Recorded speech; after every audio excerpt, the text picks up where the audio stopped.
Biografía de Grandes, 2. José Santos Chocano. Primeros años.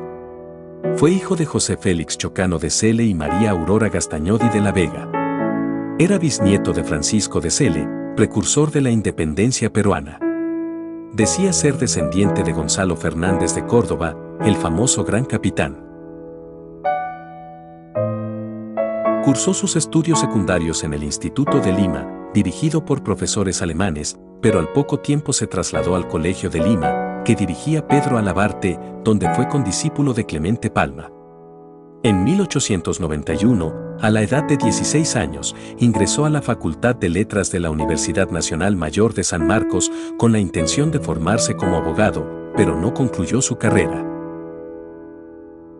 En 1894 se inició en el periodismo, colaborando en el diario La Tunda con creaciones líricas destinadas a criticar al segundo gobierno de Andrés A. Cáceres en el marco de la Revolución de 1894 a 1895.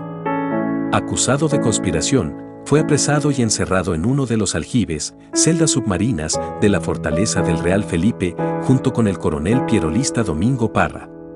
Uno de sus custodios fue el entonces teniente Óscar R. Benavides, que después sería mariscal y presidente del Perú. Estuvo encerrado durante 6 meses en medio de penosas condiciones, hasta que fue puesto en libertad, poco antes del triunfo de la Revolución. Pasó a ser secretario de Manuel Candamo, presidente de la flamante Junta de Gobierno, y de Elías Malpartida, ministro de Hacienda, en 1895. Ese mismo año obtuvo la concesión de la Imprenta del Estado, donde editó simultáneamente sus 2 primeros libros de versos, Iras Santas y En la Aldea. Tenía entonces 20 años. Al año siguiente publicó Azahares, colección de poemas amatorios. Estas primeras creaciones denotan la influencia del romanticismo tardío americano y europeo. De otro lado, dirigió provisoriamente El Perú Ilustrado y editó La Neblina, La Gran Revista y El Siglo XX. Contribuyó a constituir la Sociedad Literaria Enrique Alvarado. Auspició las primeras publicaciones de José Fianzón, Clemente Palma, Enrique López Albújar, entre otros. Se dedicó a colaborar en casi todas las revistas del continente. Organizó el homenaje público al poeta Luis Benjamín Cisneros, ya anciano e inválido. Por entonces contrajo matrimonio con Consuelo Bermúdez y Velázquez, la musa inspiradora de sus primeros poemas, 2 de febrero de 1897.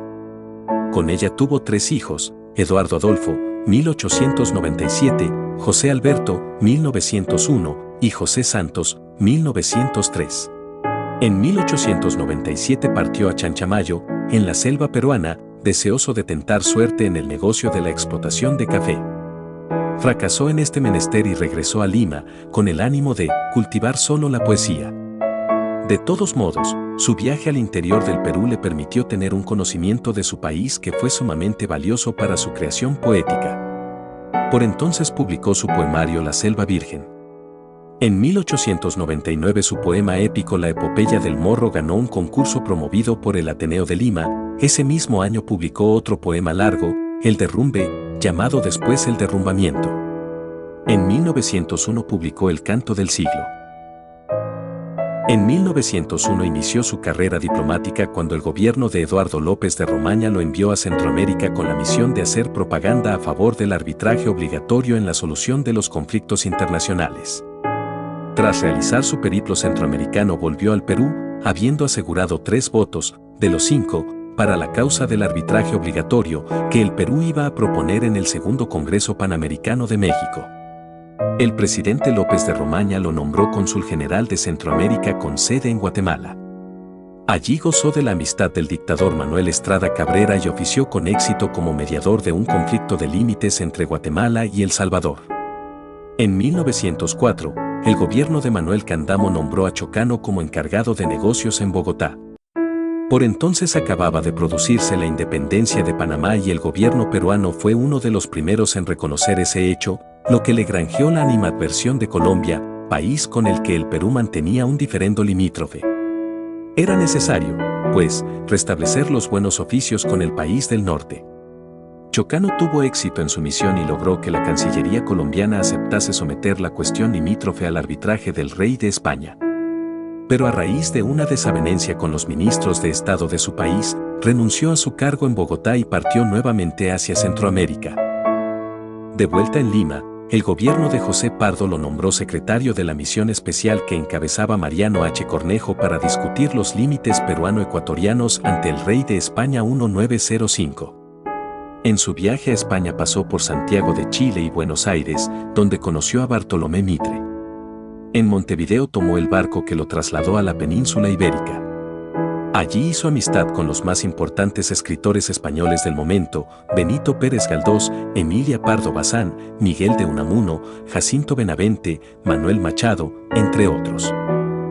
También entabló una cordial amistad con Rubén Darío, el máximo poeta latinoamericano de entonces e iniciador del modernismo literario.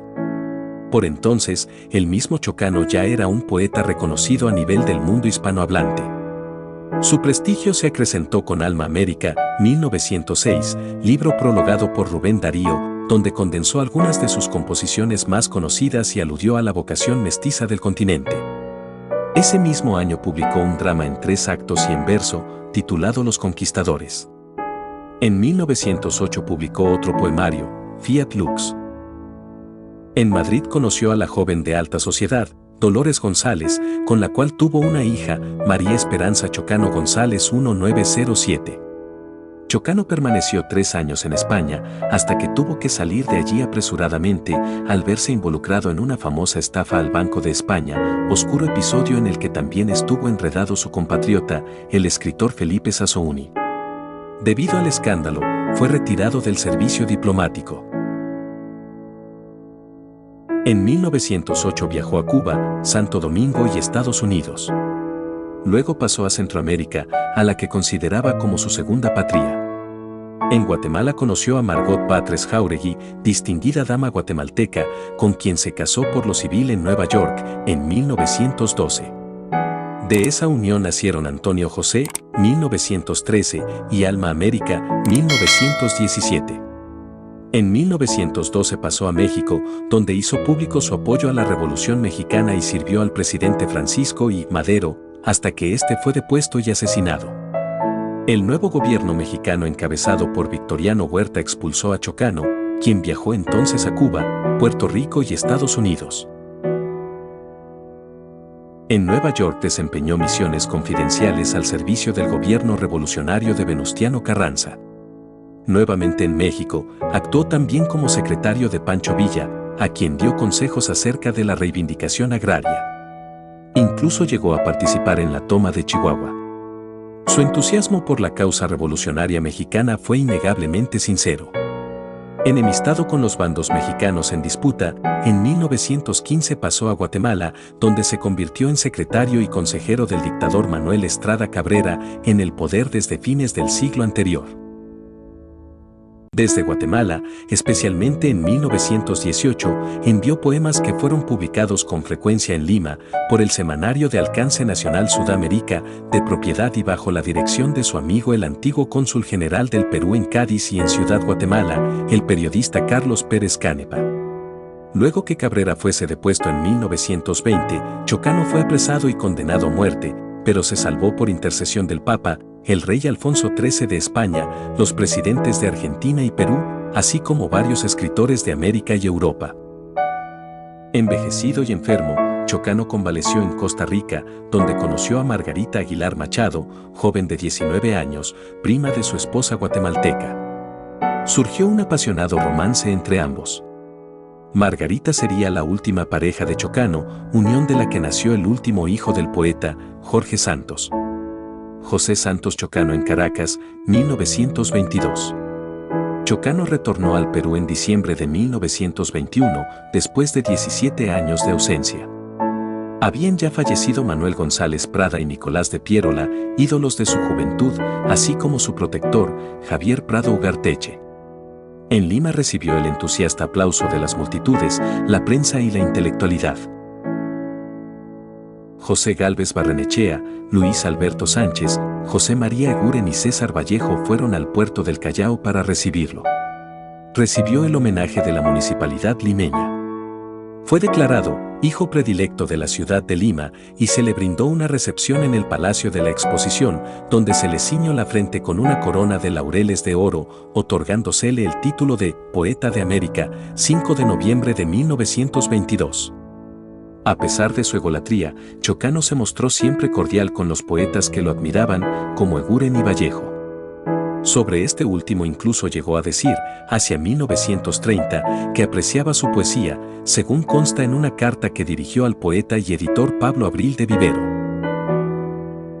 En 1924 se celebró pomposamente en Lima el centenario de la batalla de Ayacucho y, para tal ocasión, Chocano escribió su Ayacucho y los Andes. Por entonces llegó a Lima una importante delegación de intelectuales y escritores latinoamericanos como Leopoldo Lugones, Ricardo Jaimes Freire y Guillermo Valencia. Como simpatizante del régimen de Augusto B. Leguía y amigo del dictador venezolano Juan Vicente Gómez, Chocano elogió públicamente a las dictaduras organizadoras de Latinoamérica. Por su parte, Lugones afirmó que había llegado la hora de la espada para el continente. Estas declaraciones tuvieron una amplia repercusión en los diarios americanos. El escritor José Vasconcelos atacó desde México a Chocano y lo calificó de bufón. Como era de esperar, Chocano respondió a Vasconcelos, usando los más duros términos y haciéndole las más ácidas críticas. Un grupo de 14 intelectuales peruanos se solidarizaron con Vasconcelos y firmaron una declaración al respecto. Entre los firmantes se hallaban José Carlos Mariátegui, Manuel Beltroy, Luis Alberto Sánchez, Carlos Manuel Cox y Edwin Elmore. Este último era un joven y fogoso escritor limeño que, presumiendo de librepensador, se hallaba obsesionado con atacar al régimen leguista. No conforme con firmar la anterior declaración, escribió un largo artículo contra la dictadura de Leguía y sus partidarios, entre ellos Chocano, a quien calificó de vulgar impostor.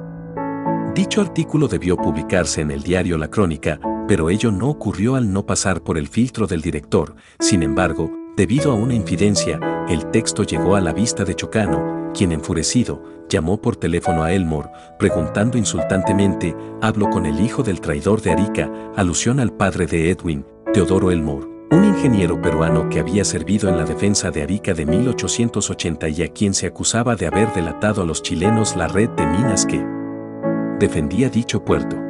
Elmore le respondió, eso no se atrevería usted a decírmelo en mi cara. Por desgracia, poco después de ese agresivo intercambio de palabras, ambos se encontraron a la entrada del diario El Comercio, en el centro de Lima, a donde había ido a publicar sendas cartas donde se respondían de los mutuos agravios. Elmore le dio una bofetada a Chocano, y este, sin dudarlo, sacó su revólver y disparó a quemarropa a su agresor, quien cayó herido de gravedad, 31 de octubre de 1925. Trasladado a la asistencia pública, Elmore falleció luego de 2 días de penosa agonía. Chocano fue entregado a la justicia y recluido en el hospital militar, donde permaneció con todas las comodidades, mientras duró el juicio. Los jueces tuvieron en cuenta la fama del poeta y acordaron una sentencia muy benévola, de 3 años de prisión. Aún sin estar esta confirmada, el Congreso, de mayoría leguista, dispuso que el juicio fuese cortado, 10 de abril de 1927. Chocano nunca se arrepintió de su crimen, y más aún, mientras estuvo detenido, continuó mancillando la memoria del difunto y su padre a través de la prensa. También atacó duramente a los amigos de Elmore, entre ellos a los del grupo Amauta que encabezaba Mariátegui. Sobre el juicio que afrontó escribió una obra titulada El libro de mi proceso, en 3 volúmenes, 1927 a 1928. Manifestación popular en honor de Chocano. Lima, 1922. Comprendiendo que su situación en el Perú era precaria, en octubre de 1928 partió hacia Chile y se estableció en Santiago. Allí intentó subsistir con colaboraciones periodísticas y recitales, pero se vio acosado por la pobreza y por conflictos sentimentales. A tal punto llegaron sus apremios económicos, que incluso empeñó la corona de laurel de oro que la Municipalidad de Lima le otorgara en 1922. Empezó a publicar sus memorias simultáneamente en varios periódicos del continente. Publicó también Primicias de Oro de Indias, antología poética. Planeaba editar una colección de sus poemas organizada de manera cíclica bajo el título de Oro de Indias. Su amigo y protector Leguía fue derribado en 1930, para entonces Chocano ya se había distanciado de aquel. Tampoco simpatizó con los nuevos dictadores del Perú, Luis Sánchez Cerro y Óscar R. Benavides. A raíz de la Guerra Colombo-Peruana de 1933, escribió un folleto titulado El escándalo de Leticia ante las conferencias de Río de Janeiro, 1933. Era partidario del respeto al Tratado Salomón Lozano. Como no superara su precaria situación económica en Chile, se dedicó a jugar a la bolsa, arruinándose económicamente y gracias a un supuesto clarividente se obsesionó ilusamente en buscar el tesoro oculto de los jesuitas en el centro de Santiago, actual calle 21 de Mayo, para lo cual logró incluso el permiso de las autoridades municipales chilenas. Pero no halló nada, para mientras, decenas de supuestos videntes y timadores orbitaban su lugar de faena intentando sonsacarle recursos. Uno de estos personajes sería fatal, Martín Bruce Padilla. En la tarde del 13 de diciembre de 1934, viajando en un tranvía de Santiago, fue apuñalado por la espalda por Martín Bruce Padilla. Herido de 2 puñaladas en el corazón y 2 en la espalda, Chocano falleció casi en el acto. Tumba de José Santos Chocano, enterrado de pie y en 1 metro cuadrado de superficie, tal como lo había pedido en un poema, en el cementerio Presbítero Maestro. El asesino, en su defensa, adujo haber sido socio de Chocano en una empresa de búsqueda de tesoros ocultos y estaba seguro de que el poeta había logrado algún beneficio, excluyéndolo a él de las ganancias. Un examen psiquiátrico determinó que el homicida era un esquizofrénico paranoico, por lo que fue recluido en un manicomio de la capital chilena, donde falleció años después. Chocano murió pobre. Su sepelio en Chile fue casi apoteósico. Sus restos fueron trasladados a Lima el 15 de mayo de 1965, siendo enterrado de pie y en 1 metro cuadrado de superficie, tal como lo había pedido en un poema, en el cementerio Presbítero Maestro, en medio de homenajes oficiales y la indiferencia literaria. Gracias por verlo hasta el final, dale like y suscríbete.